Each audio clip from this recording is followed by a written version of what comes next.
Disclaimer मैं पहले ही दे देता हूँ। देखो, मैंने माइक खरीदी है यार, मेरे साथ स्कैम हो गया यार। बेसिकली मेरे को एक डिफेक्टिव माइक पकड़ा दिया है और पता नहीं ये माइक कैसे काम कर रहा है। एक जगह आवाज़ बहुत स्लो हो जाती है, एक जगह बहुत लो हो जाती है। तो बेसिकली इसे ठीक करने की कोशिश में लगा हूँ और इस वीडियो में आवाज़ थोड़ी सी ऊपर नीचे हो सकती है, तो प्लीज़ एडजस्ट कर लेना। Thank you. Enjoy. What's up homies. आजकल तुम सबको ये कहते हुए सुनोगे कि एआई डेंजरस है, एआई ह्यूमैनिटी के लिए खतरा है। बट यहाँ एक एआई ने पूरे ह्यूमैनिटी के वजूद को एक्सटेंड होने से बचाया। या आई एम प्रेजेंटिंग यू बोइचीज द होटल।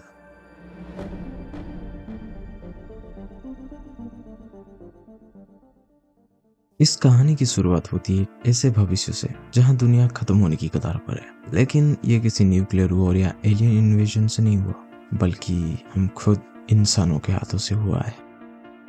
ग्लोबल वार्मिंग ने धरती का टेम्परेचर इतना ज्यादा बढ़ा दिया था कि हर जगह बर्फ पिघलने लगी। ओशन लेवल्स इतना बढ़ गए कि पूरी की पूरी कॉन्टिनेंट्स डूबने लगे। एग्रीकल्चर फेल हो गया, फूड सोर्सेस खत्म हो गई और पोल्यूशन बढ़ती गई। तो फर्स्ट पैनल में हमें दिखाया जाता है कि एक बहुत ही भयानक तूफान हो रहा है। उसमें कोई एक बोलता है, मुझे माफ कर देना पिताजी। ये है लुइस, इस होटल का मैनेजर। एक ऐसा होटल जो इस दुनिया का आखिरी होटल है। वो कहता है कि टाइम, मुझे पता नहीं क्या टाइम हो रहा है, मेरी यादें मिटना शुरू हो गई है, मैं शायद अब और ये नहीं कर पाऊंगा।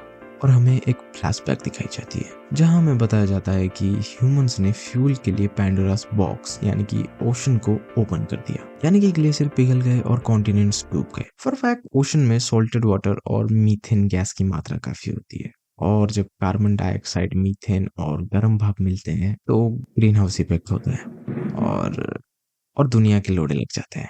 इसकी वजह से टेम्परेचर बहुत तेजी से बढ़ता है और in the cause earth Venus बन सकता है। Science class over. ओके, मैं तुम्हें ये क्यों बता रहा हूँ? क्योंकि इन भरोसे वालों ने ओशन के पानी को गर्म कर दिया। वाह, डैम ह्यूमंस। इसका मतलब बहुत जल्द अर्थ वीनस बन जाएगा। ना पानी, ना कोई ओशन और ना ही कोई ह्यूमन। और ये सब बोल रहे थे प्रोफेसर डकिंस, जो कि ये सजेस्ट करते हैं कि एक आर्क बनाया जाए जो अर्थ से 1.7 मिलियन लाइट ईयर्स दूर एक स्टार सिस्टम पर शायद एग्जिस्ट कर पाए। शायद। वो ये भी बताते हैं कि इस आर्क को 1,70,000 साल लगेंगे ये करने को। उस आर्क में कोई ह्यूमंस नहीं होंगे, उस आर्क में होंगे ह्यूमन डीएनए, जो कि ह्यूमंस को दोबारा डी एक्सटेंड कर सके। और उसी के साथ उनका एक स्टूडेंट अनु एक और सजेशन देता है कि उन्हें एक 4.5 किलोमीटर लंबा टावर बनाना पड़ेगा अंटार्कटिका में, जहाँ सारे लिविंग बींग्स के डीएनए रहेंगे एक्सेप्ट ह्यूमंस, क्योंकि ये इंसानियत के गुनाहों की जिम्मेदारी उठाएगा, वो गुनाह जो इंसानों से जाने अनजाने में हुई। इसके बाद हमें लुइस एक नरेशन देता है। वो बताता है कि 2031 एडी अप्रैल में टावर का काम शुरू हुआ। प्रोफेसर अनो और लुइस उसके इंचार्ज रहे। वो एक एआई है। और इसी बीच प्रोफेसर डकिंस चल बसे। कोई भी उनके फ्यूनरल में नहीं गया, क्योंकि वो चाहते थे कि सब अपने अपने काम पे ध्यान दें। फाइनली 5 फरवरी 2052 एडी को टावर का काम खत्म हुआ और लुइस अपने पिता से अलग हो गया। और जब ये लोग उसके ऊपर से कपड़ा उठा रहे थे तो किसी ने उसके ऊपर फनी ड्राइंग बना दी। सीरियस हो जाओ प्लान। जिसने ये बनाया वो एक लड़की है जिसका नाम है किएरा नाइटली। नहीं, ये वाली नहीं। किएरा एक्चुअली प्रोफेसर अनु की एक स्टूडेंट है जिसने लुइस को उसका नाम दिया था, लुइस आर्मस्ट्रॉन्ग। ओके, तो उसने इसे इसलिए दिया था क्योंकि जब भी वो इस टावर को देखती है उसे महसूस होता है कि ये दुनिया कितनी खूबसूरत है। माना इस दुनिया में बुराई है, भेदभाव है, पर है तो ये अपनी ही दुनिया ना। चाहे जिंदगी में जितनी भी मुश्किलें आए, इस दुनिया की खूबसूरती ही है जो तुम्हें दोबारा उठ खड़े होने का साहस देता है। शायद इसीलिए हम इस धरती को माँ कहते हैं। ओके, अपने ट्रैक से नहीं भटकते। अगले साल लुइस को 7 मॉड्यूल्स में सेपरेट कर दिया गया और 2055 एडी से डीएनए स्टोरेज स्टार्ट हो गया। और उसी दिन के बाद सबने इसे होटल बुलाना शुरू कर दिया। 28 जुलाई 2060 AD DNA storage finally complete हो चुका था। टावर के बाहर मीडिया और लोग भड़के हुए थे। वो कह रहे थे कि यहाँ पर हमारे बच्चों का डीएनए होना चाहिए, जानवरों और कीड़े मकोड़ों का नहीं, कि जिसमें हमारे पैसे लगे हैं, तो इसका मतलब ह्यूमंस को पहले प्रायोरिटी मिलनी चाहिए। प्रोफेसर आनो निःशब्द थे। उनके पास इस सवाल का कोई जवाब नहीं था। कोई इन लोगों को कैसे समझाए कि ये टावर उन गुनाहों का सबूत है जो इंसानों ने की थी प्रकृति के साथ, जिसमें मासूम जानवर भी नहीं बच पाए। ये उसी गुनाह का सबूत है। दिसंबर 2060 एडी, केरा टावर में आती है, लुइस को प्रोफेसर आनो का डीएनए सैंपल देती है और कहती है प्रोफेसर ने आर्क के अंदर अपना डीएनए देने को मना कर दिया। वो कहती है प्लीज इसे हमेशा के लिए संभाल के रखना, लेकिन तभी प्रोफेसर आनो उसे रोक देते हैं। वो कहते हैं बहुत सारे लोग यहाँ अपने बच्चों का डीएनए रखना चाहते थे, बट मैंने मना कर दिया, तो मैं कैसे यहाँ इस मुकाम पर मतलबी हो जाऊं। Okay, out of this chapter मैं एक इन्फॉर्मेशन देना चाहता हूँ। अगर तुम लोग सोच रहे हो कि यहाँ सिर्फ जानवरों का और कीड़े मकोड़ों का डीएनए क्यों है, ह्यूमंस का क्यों नहीं, तो नहीं, वैसा नहीं है। प्रोफेसर डकिंस ने जो आर्क का आइडिया दिया था वो याद है? वो सारे ह्यूमंस डीएनए वहां स्पेस में किसी प्लैनेट के सफर में है। मतलब जाएंगे। Coming back to the chapter, अगले साल प्रोफेसर आनो ने इस दुनिया को अलविदा कह दिया। सितंबर 2079 एडी, आर्क ने धरती का ऑर्बिट छोड़ दिया और अब वो अपनी जर्नी पे निकल चुका है, बट उस आर्क में प्रोफेसर आनो का डीएनए नहीं है। वहीं टावर में किएरा लुइस को गुड बाय कहने आई है। लुइस उसके लिए एक गाना गाता है जो उसने इनके फेयरवेल के लिए बनाया था। किएरा उसे कहती है हमेशा मजबूत रहना, और जाते जाते उसके मुंह पे एक ड्राइंग बना जाती है। ओ बहन, जो इमोशनल के बाद कॉमेडी घुसेड़ दी। लुइस कहता है मैं तुम सबको कभी नहीं भूल सकता, क्योंकि तुम सब मेरी फैमिली हो।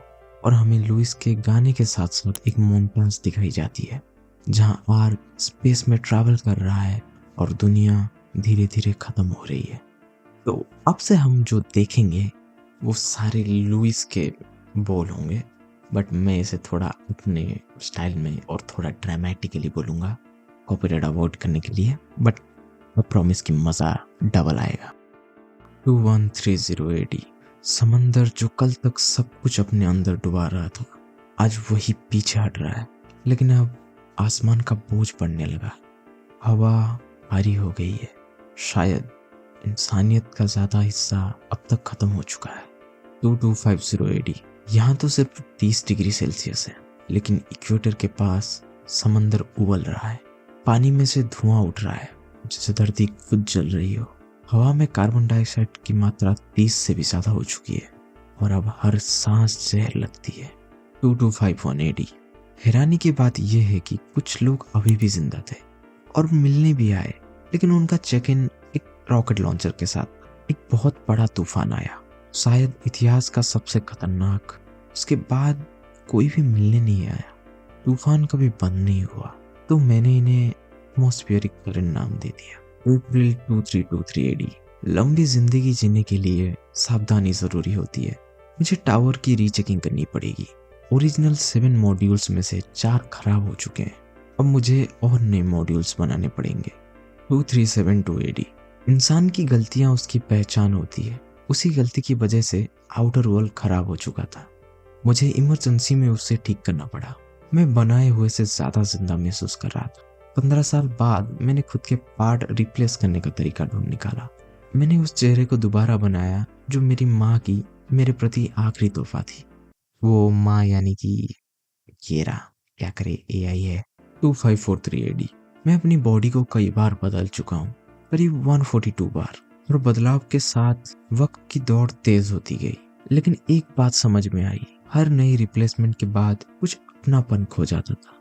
और तब मैंने महसूस किया ये जो मैं कर रहा हूँ ये किसी परमानेंट सोल्यूशन का हिस्सा नहीं है। ये तो बस अपने आप को छुपाने की एक और कोशिश थी। तभी मैंने फैसला किया खुद को दोबारा बनाने का, सिर्फ रिपेयर नहीं, रिकंस्ट्रक्शन। क्योंकि अब मैं सिर्फ एक मशीन नहीं था, मैं अपनी असली पहचान की तलाश में था। अब जब नई तरीके से जीने लगा तो कुछ यादें वापस आई। मेरी माँ, मेरे पिताजी। क्या मेरे पिताजी मुझ पर फक्र करते? क्या मैं उनकी उम्मीदों पर खड़ा उतर पाया? और अगर मैं नाकामी का सामना करता तो क्या वो उदास होते? क्या उन्होंने मुझे जो कुछ सिखाया था उसका कोई मतलब था? क्या आर्क जैसे अपने काम पर लगा हुआ है? सो या ये एंड था इस वीडियो का। ये एक्चुअली पार्ट 1 है। मैं बहुत जल्दी पार्ट 2 अपलोड कर दूंगा अगर मेरी आलस ने मेरा साथ छोड़ दिया तो। यार मैं बहुत जल्दी अपलोड करूंगा, जरूर अपलोड करूंगा।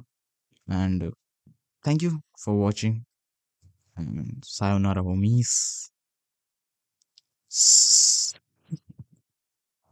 सायोनारा।